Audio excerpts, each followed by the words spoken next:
My wife at the time and I were at the tail end of remodeling a house in the Hollywood Hills. We're in bed and we were sleeping, so it had to have been 2 or 3 o'clock in the morning.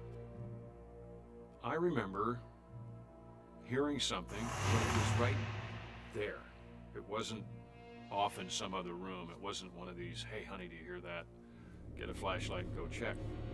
It was like somebody was going through something right in front of the bed. My wife heard it too. And we kind of groggily woke up and sat up in bed and looked, and there was this guy standing at the foot of the bed, back to us, looking for something.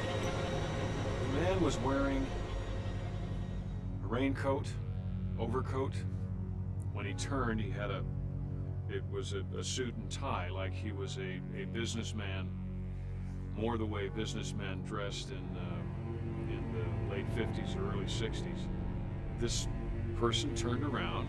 There was recognition, that quick thing like that. So he didn't expect to see us. When he turned around, he didn't turn around to look at us. He turned around because, as we all do, he felt something was not quite right. So naturally, the next morning, you're thinking, boy, that was a weird dream. I dreamt there was somebody at the foot of the bed, kind of dressed like Ward Cleaver, going off to work in the rain. That would be a weird dream if your wife hadn't had exactly the same dream. And she looked at me like, that's what I saw. My wife had a friend who was quite noted in the industry. Her name is Shar. She had asked, had the house been recently remodeled, because she said it sounded like someone was looking for something that didn't exist anymore. That oftentimes, when you remodel a house, that those who are still living in it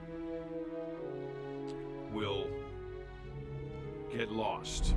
They'll get confused about where things are. I believe this has been a long time ago, but I believe we moved a door from one end of our room to the other. And now that I'm thinking of it, that door would have been right where the wall was now, in front of the bed where the man was standing. So I think she hit the nail right on the head, and that's what was happening. Which makes me think there has to be something to it. We can't all be making this up. I'm certain that was a ghost.